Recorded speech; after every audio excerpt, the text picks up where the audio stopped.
Computer, begin historical record playback.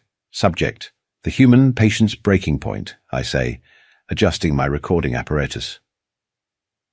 My name is Kaz Thrax, Senior Historian of the New Galactic Archives, and I'm here to tell you about the day everything changed.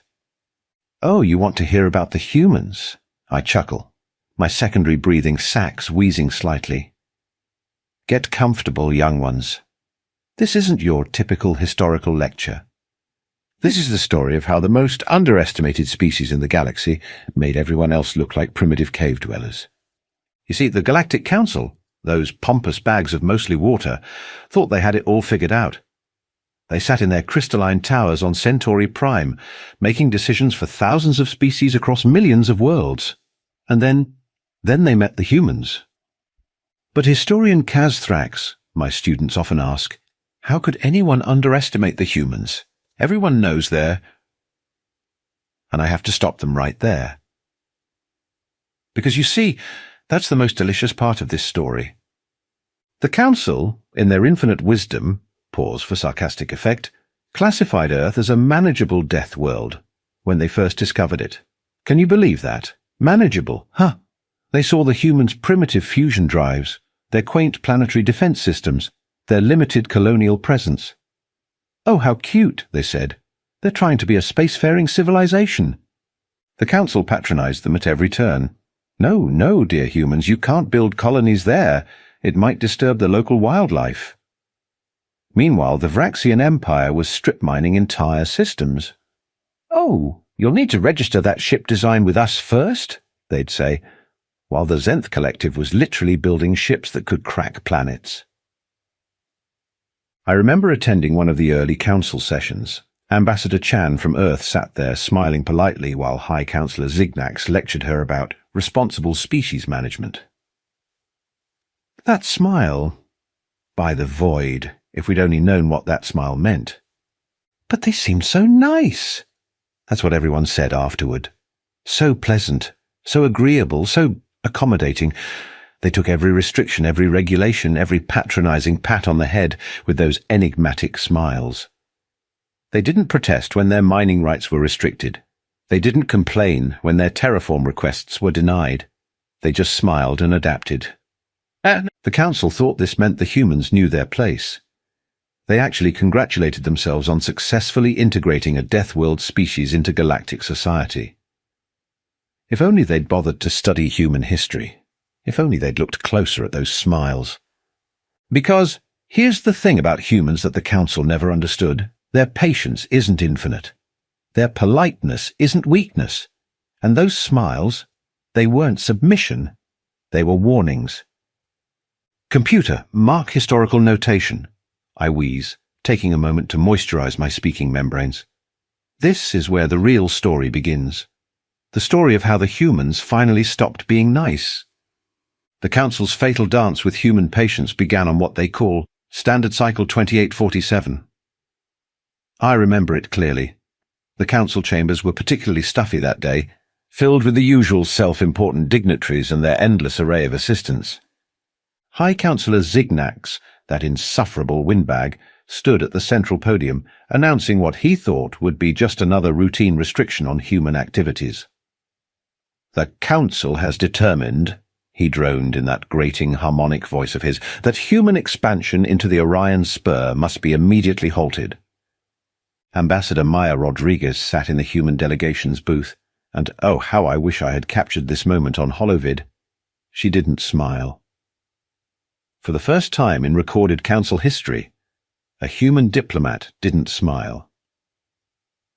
Honourable Council, she said, standing with a grace that made Zignax's pompous posturing look like a drunken Glorbon at a mating ritual.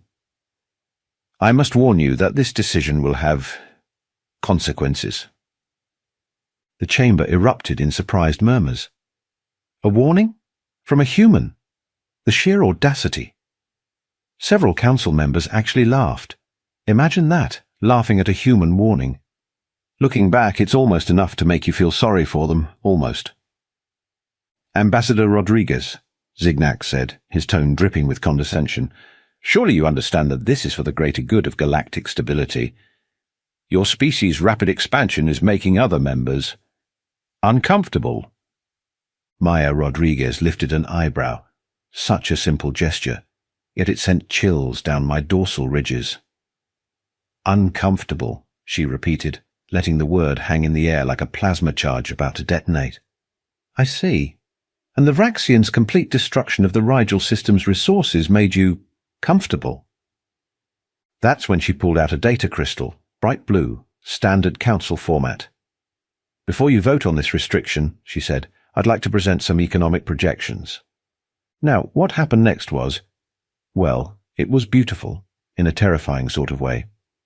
Rodriguez began outlining how human corporations had, quite legally and quite thoroughly, become essential to galactic trade. Human shipping companies handled 40% of all interstellar cargo. Human mining operations provided 35% of all rare earth elements. Human medical technologies were being used in 60% of all major hospitals. But these are precisely why we must restrict your expansion, Councillor Tapax interrupted. You're becoming too influential. Rodriguez's laugh. Oh, that laugh. It wasn't mocking or angry. It was the kind of laugh you give when watching a child insist that the sky is green. Honourable Council, she said, you misunderstand. I'm not telling you this to boast. I'm telling you this so you'll understand why restricting human expansion would cause an immediate 47% drop in galactic economic productivity. The silence that followed was deafening. Several council members began frantically checking their own datapads. The Zenth representative actually turned a shade of purple I'd never seen before. This is economic blackmail, Zignax sputtered.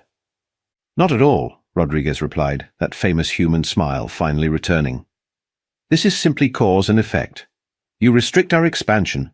We have to reduce our operations. Basic business practice. Nothing personal. The vote was delayed, of course, but the damage was done. For the first time, the council realized that while they'd been busy patting humans on the head, humans had been quietly building something far more powerful than warships. Economic interdependence. Computer. Historical notation. I pause. My throat sacks dry from excitement. This marked the first public display of human resistance. But more importantly, it was the day the Council learned that humans had mastered a form of warfare they hadn't even recognized as warfare. They should have heeded Rodriguez's warning. Should have noticed how human ships were already repositioning throughout the galaxy, how human corporations were quietly stockpiling resources. Should have realized that humans don't just plan for success. They plan for failure too. But the Council, in their infinite wisdom, decided to double down. After all, what could one Deathworld species possibly do against the combined might of the Galactic Council? Oh, my young students, what they were about to learn. The Council's response to human economic maneuvering was, predictably, as subtle as a supernova. They decided to blockade Earth. Yes, you heard that correctly. They tried to blockade a Deathworld, but here's where it gets interesting. Deploy the 7th Enforcement Fleet, High Councillor Zignax commanded, probably expecting the humans to cower before such an impressive display of force. The fleet materialized in the Sol system. 200 warships, arranged in the standard Galactic Council blockade formation. Quite impressive if you like that sort of thing. Enter Admiral James Chen, commander of Earth's supposedly modest defense force. Now, there's something you should know about Chen. He had a reputation for being unnaturally calm, the kind of calm that makes predators nervous. When the Council fleet arrived, Chen sent them a message. Just 3 words. Welcome to Sol. The Council commander, some uptight Vraxian named Krell, demanded immediate human compliance with the blockade. Chen's response? He invited them to watch a mining operation. Yes, a mining operation. The Council fleet actually began broadcasting amused messages among themselves about primitive human attempts at distraction. That's when Chen unveiled what he called Operation Rockhopper. See, while everyone was focused on the blockade, human mining ships had been quietly positioning themselves throughout the asteroid belt. Nothing unusual there. Humans were always mucking about with asteroids. But these weren't ordinary mining ships. Oh no, These were the new XM-457 Wolverine-class mining vessels. The Council had approved their design themselves, classified them as harmless resource extraction vehicles. "Beginning standard mining operations," Chen announced pleasantly. "We apologize for any gravitational disturbances." The mining ships activated their gravity manipulation fields, ostensibly for moving asteroids. But Chen had discovered something interesting. When you align multiple gravity fields just right, you create what humans call a gravitational lens. Suddenly, every asteroid within range became a potential projectile. The Council fleet found themselves in the middle of what Chen later described as a game of solar system-sized pinball. "This is an act of war," Krell screeched over the comms. "Not at all," Chen replied, sounding for all the world like he was discussing lunch plans. "We're simply conducting approved mining operations. If your ships happen to be in the path of our legally sanctioned asteroid movement, well, that's hardly our fault, is it?" One by one, the Council ships had to move out of formation to avoid the suddenly very mobile asteroids. Every time they tried to regroup, another wave of mining operations would force them to scatter. The best part? Not a single weapon was fired. The humans were literally rearranging the solar system with approved civilian equipment, and there wasn't a thing the Council could do about it. "Perhaps," Chen suggested after 3 days of this astronomical ballet, "your fleet would be more comfortable observing from a safer distance. Say, outside the solar system." The Council fleet retreated. They called it a strategic redeployment, but everyone knew what it really was. Earth's orbital lanes were now clear, and humanity hadn't violated a single Council regulation. "Computer, mark historical notation," I say, my speaking membranes quivering with excitement. This incident became known as the peaceful persuasion among humans. Among Council species, it was called the asteroid humiliation. But while everyone was focusing on Chen's masterful display of military passive aggression, something far more significant was happening. Human ships across the galaxy were quietly changing position. Supply lines were being rerouted, and in thousands of seemingly unrelated locations, mysterious equipment was being installed in human mining operations. The Council, still reeling from their failed blockade, completely missed these preparations. They were too busy trying to find a way to classify gravity manipulation as a weapon, retroactively, of course. They should have been paying attention to the bigger picture. Should have noticed that every human smile had disappeared. Should have remembered that on Earth, the calm before the storm is when things are most dangerous. But they didn't. And that's why nobody was prepared for what happened next. You know what's fascinating about humans? Their concept of lines in the sand. Most species have limits, of course, but humans? They draw their lines with absolute clarity, and when you cross them, well, that's what we're about to discuss. The Council's fatal mistake occurred on what humans call Tuesday, just a regular Tuesday. The medical ship, Hope's Light, was en route to the Centauri colony, carrying vaccines for a particularly nasty strain of space flu. Dr. Alexandra Patel, the ship's commander, had already earned legendary status across 3 sectors for her work in crisis medicine. Here's where the Council made their worst decision since trying to tax black holes. Some brilliant strategist decided that the best way to show humans who's really in charge was to make an example of this medical ship. After all, it was just doctors and nurses, right? The Council enforcement vessel, Justice Bringer, intercepted Hope's Light at the Proxima checkpoint. Their commander, some trigger-happy Zenth named Vax Tull, demanded an extensive inspection, citing suspected contraband. Dr. Patel's response was recorded for historical preservation. "This ship carries 20,000 doses of time-sensitive vaccines. Children will die if we delay. Please confirm you understand this fact." Vax Tull, displaying all the wisdom of a concussed Glorban, ordered his gunners to fire a warning shot. The plasma burst grazed Hope's Light's medical bay. No one was hurt, but 3,000 doses of vaccine were destroyed. Now let me paint you a picture of Dr. Alexandra Patel. Before this moment, she'd spent 30 years saving lives across the galaxy. She'd treated species that could kill her with a sneeze. She'd performed surgery in zero gravity during pirate attacks. The woman had endless patience. The transformation in Dr. Patel was remarkable. The security footage shows her standing at her command console, still wearing her medical whites. But her expression? That's what we now call the look. "Computer," she said, her voice carrying the kind of calm that makes survival instincts scream in terror. "Initiate Protocol Nightingale." Nobody knew what Protocol Nightingale was. Turns out every human medical ship had hidden capabilities. Not weapons. Humans are cleverer than that. Instead, they had what Dr. Patel called defensive medical systems. Hope's Light's hull suddenly sprouted what looked like standard medical scanners. Except these scanners weren't searching for diseases. They were mapping every weakness, every vulnerability, every potentially fatal flaw in the Council ship's design. "Commander Vaxtol," Dr. Patel's voice carried across the comm channels. "Let me explain something in medical terms. You just turned my ship into a patient, and I'm a doctor. I know exactly where to operate." Those medical scanners? They could pinpoint structural stress points with surgical precision. The ship's maneuvering thrusters? Calibrated to create pressure differentials that could snap a vessel's spine like a brittle bone.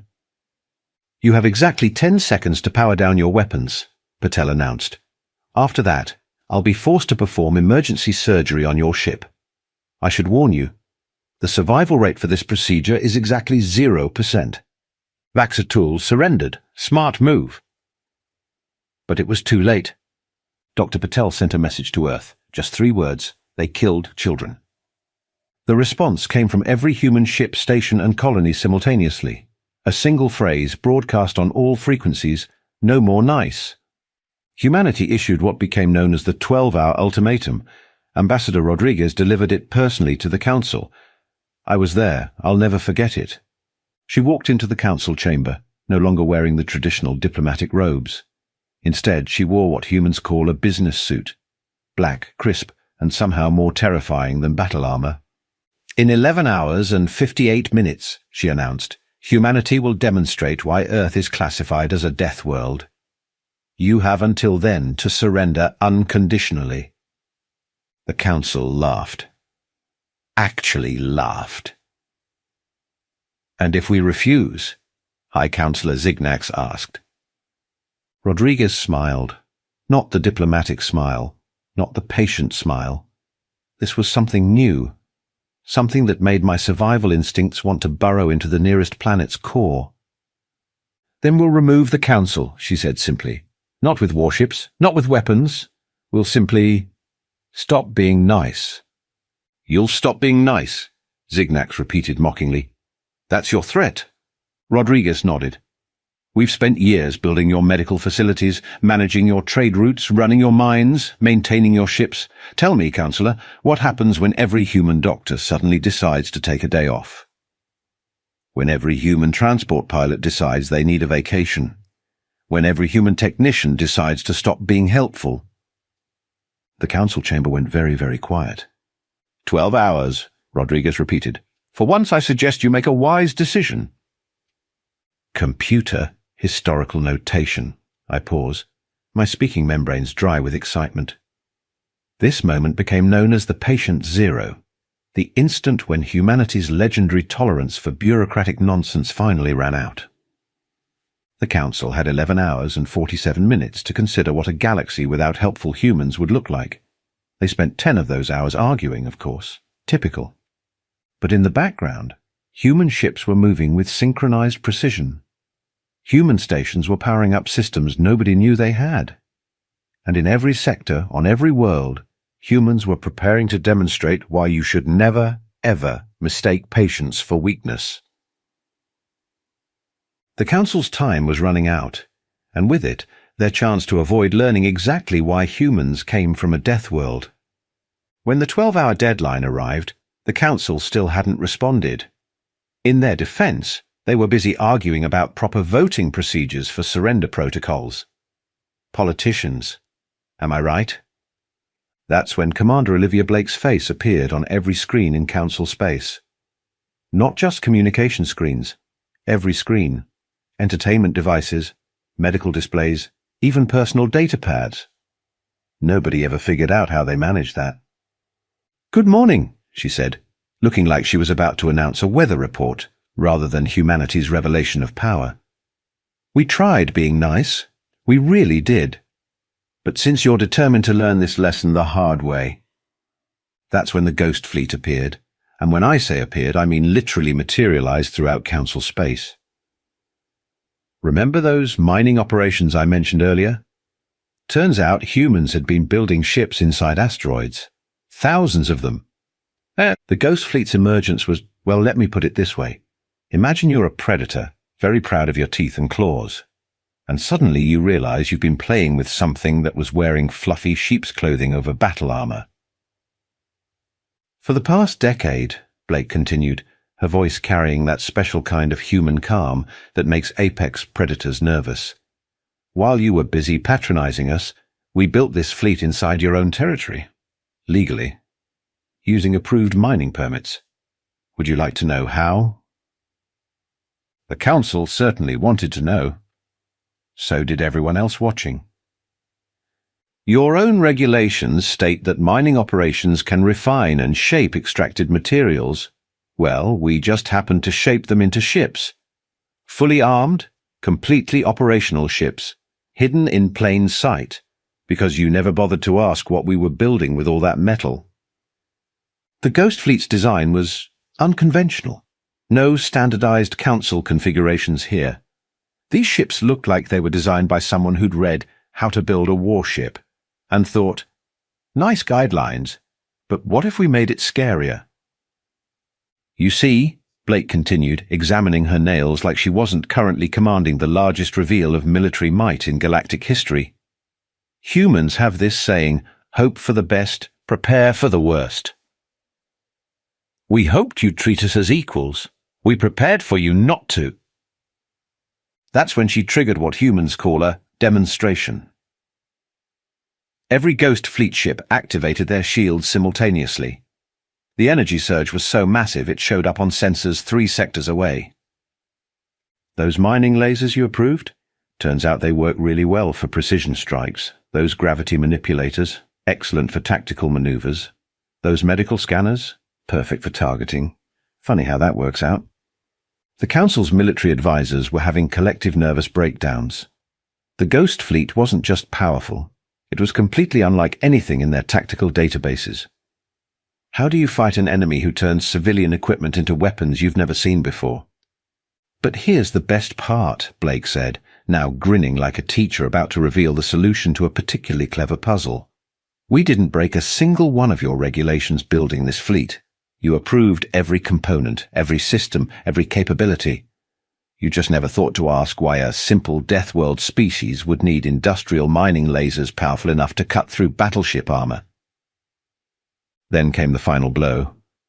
Blake leaned forward, her expression shifting to something that made hardened warrior species want to hide under their command consoles. "We tried being nice. We followed your rules. We filled out your forms. We smiled at your condescension. And how did you repay that patience? You threatened our children. So now you get to see what happens when humans decide that being nice isn't worth the effort." "Computer, historical notation," I interject, trying to keep my voice steady. "This speech is now required study material in every major military academy in known space." The Council surrendered 20 minutes later. Probably a record for fastest political decision in their history.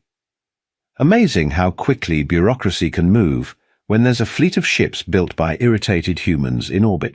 And that's how the galaxy learned that when humans say, "We tried being nice," it's not an admission of failure. It's a warning that they're about to demonstrate why nice was a courtesy, not a necessity. The Council's surrender was, as humans say, anticlimactic. No grand battles. No heroic last stands. Just a bunch of politicians, suddenly discovering they could, in fact, make decisions quickly when properly motivated. The signing ceremony was particularly memorable. Ambassador Rodriguez walked into the council chamber carrying an archaic earth-writing instrument, a fountain pen, she called it. Because some things, she announced, should be signed in ink, not digital signatures. The new galactic order established that day was different. Humans didn't demand revenge. They didn't strip anyone of power or demand reparations. Instead, they did something far more terrifying. They started actually fixing things. "We've reviewed your bureaucratic processes," Rodriguez told the trembling council members. "Did you know your standard permit application has 472 redundant steps? We've simplified it to 12. You're welcome." The reforms came swift and merciless. Trade routes? Reorganized for efficiency rather than political favoritism. Medical services? Standardized across species lines. Technology sharing? Mandatory, with safeguards against misuse. Most terrifying of all, they made everything make sense. "But what about our traditional procedures?" one council member wailed during a particularly dramatic reform session. "Your traditional procedures," Rodriguez replied with that new human smile, the one that suggested they were done playing nice but willing to be reasonable, once required 17 different permits to deliver emergency medical supplies. Traditions that cost lives are traditions that need updating. The Humans appointed Dr. Alexandra Patel as head of the new Galactic Medical Corps. Her first action? Establishing emergency response protocols that didn't require paperwork during actual emergencies. Revolutionary concept, that. Admiral Chen took charge of reforming the military structure. He introduced this bizarre concept called practical training instead of ceremonial drills, the horror. Commander Blake. She turned the Ghost Fleet into a rapid response force for natural disasters and humanitarian crises. Those ships built in secret became symbols of hope rather than conquest. Clever humans. They knew the best way to prevent future conflicts was to make themselves indispensable, again. Computer, personal notation, I pause, my speaking membranes tingling with amusement. The humans' greatest victory wasn't in revealing their strength. It was in showing us how much better things could be if we just stopped being stupid about rules. Looking back now, cycles later, it's fascinating how they changed us. Not through force, though they certainly had that option. Not through economic pressure, though they could have crushed us there too. No, they changed us by simply showing us a better way. They kept their patience right up until we proved we didn't deserve it.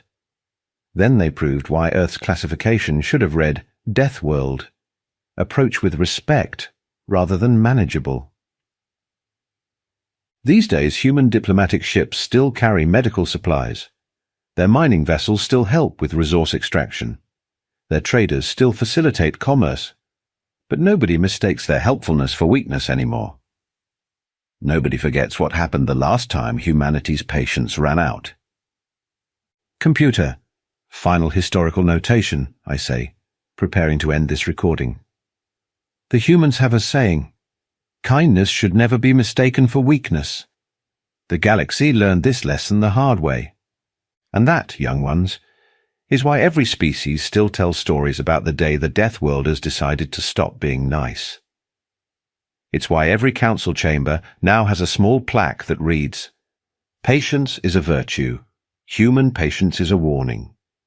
More importantly, it's why the galaxy finally learned that the most dangerous species isn't the one that bares its teeth first. It's the one that smiles, helps, builds, heals, and then reveals that every act of kindness was also preparation for war. End historical record, I announce, feeling satisfied with today's lecture. And remember, students, if a human ever tells you they're done being nice, don't walk away. Run.